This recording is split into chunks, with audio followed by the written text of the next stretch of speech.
इस वीडियो में हम बात करेंगे भारतीय संगीत ग्रंथ संगीत दर्पण के बारे में। संगीत दर्पण ग्रंथ का सर्वप्रथम उल्लेख मिलता है संगीत शिरोमणि ग्रंथ में। इस ग्रंथ में ये तो नहीं बताया गया कि इस ग्रंथ का लेखक कौन है, परंतु संगीत दर्पण नाम का और भी 2-3 ग्रंथ मिल जाते हैं और इस ग्रंथ का लेखक हरिभट्ट, हरिवल्लभ, चिंतामणि और नाम ना जाने वाला ऐसे बहुत सारा लेखक है। आज का दिन में संगीत दर्पण चतुर पंडित दामोदर का लिखा गया ऐसे माना गया है, परंतु बहुत सारा मैन्युस्क्रिप्ट में संगीत दर्पण का लेखक हरिभट्ट इस नाम का उल्लेख मिलता है, पर ज़्यादातर मैन्युस्क्रिप्ट में चतुर दामोदर पंडित का नाम ही है। इसीलिए संगीत दर्पण का लेखक चतुर दामोदर पंडित ही माना जाता है। इंटरेस्टिंग फैक्ट ये है कि बहुत सारा सेम मैन्युस्क्रिप्ट में सिर्फ नाम के जगह दोनों अलग है। एक मैन्युस्क्रिप्ट में हरिभट्ट है, एक मैन्युस्क्रिप्ट में चतुर पंडित दामोदर है। तो इसीलिए गुणीजन ये मानते हैं कि दोनों सेम थे, नहीं तो हरिभट्ट संगीत दर्पण का टीकाकार थे। संगीत दर्पण के मुताबिक चतुर दामोदर पंडित का पिता का नाम लक्ष्मीधर है। कई जगह इनको लक्ष्मीधर भट्ट, लक्ष्मण सूरी या तो लक्ष्मणाचार्य इस नाम से बुलाया गया है।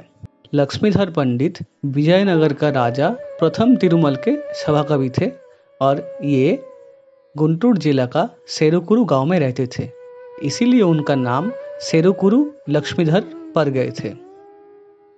इन्होंने गीत गोविंद का टीका श्रुति रंजनी रचा था। इस ग्रंथ में वो राग दीपिका और संगीत चूड़ामणि इन दोनों का ग्रंथ का सहायता लिया था। इसके अलावा वो भारत शास्त्र ग्रंथ बोल के और एक किताब लिखे थे। ये माना जाता है कि लक्ष्मीधर पंडित चतुर कल्लीनाथ का वंशज थे।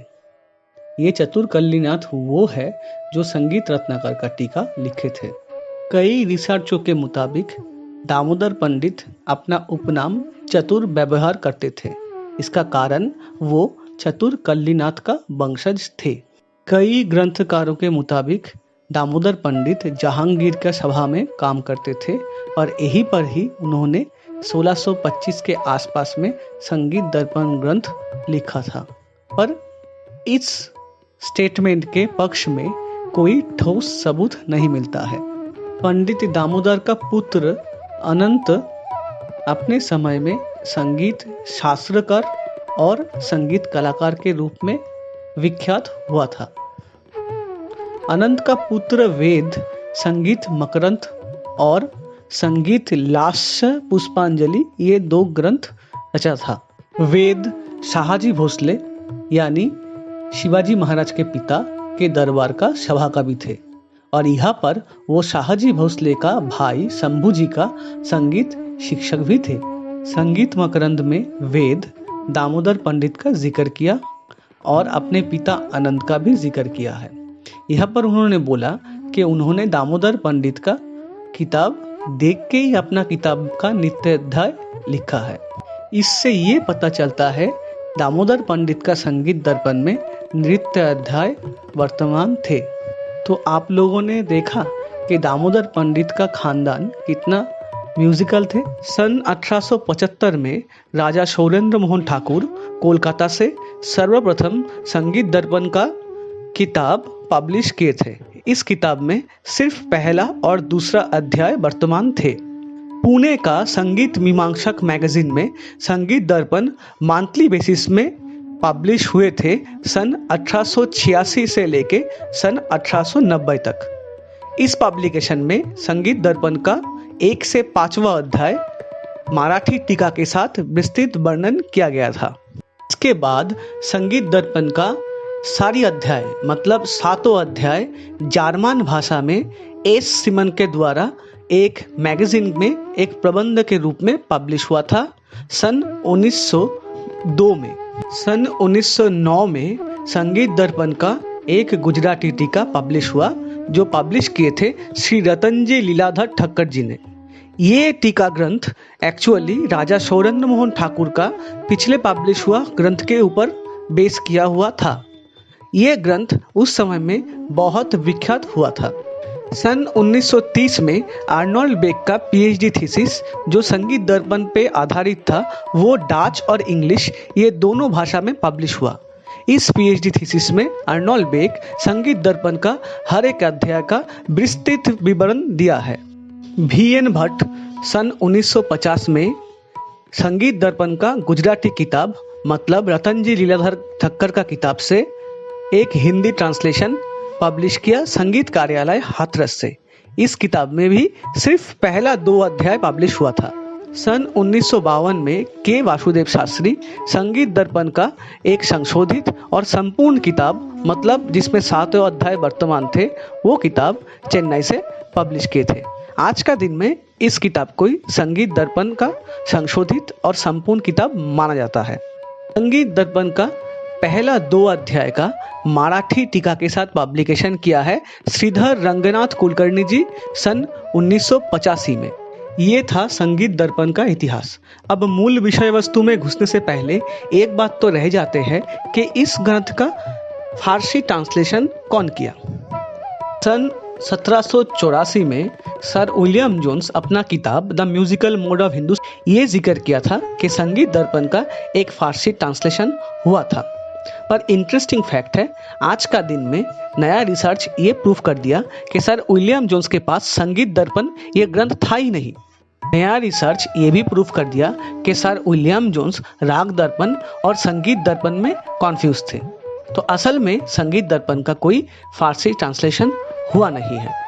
वीडियो का इस हिस्से में हम बात करेंगे संगीत दर्पण ग्रंथ का विषय वस्तु के बारे में।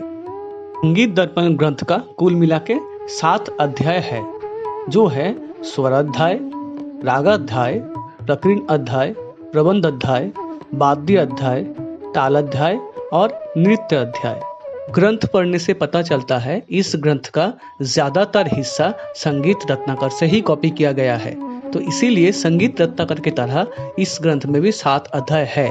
पर इंटरेस्टिंग फैक्ट ये है संगीत रत्नाकर में ताल अध्याय के बाद वाद्य अध्याय आते हैं पर इस ग्रंथ में वाद्य अध्याय पहले आते हैं। पहला अध्याय यानी स्वर अध्याय में दामोदर जी नाद का उत्पत्ति, नाद का प्रकार, श्रुति, स्वर, ग्रामो मूर्छना, तान, अलंकार, वर्ण ये सब लेके बात किया है। पर के ये लगता है कि वो पूरा हुबहू ये संगीत रत्नाकर से ही कॉपी किया है।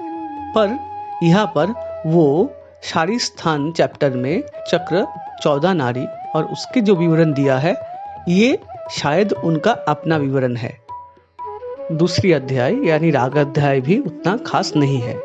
पर इस अध्याय में राग वर्गीकरण के लिए जो जो टेक्निक दामोदर जी ने अप्लाई किया है वो अच्छा लगता है। एक साइड में वो राग का वर्गीकरण राग के संपूर्ण सारब औरब जाति के बेस में किया है। दूसरी तरफ वो राग को शुद्ध, छायालक, संकीर्ण इस प्रकार वर्गीकरण किया है।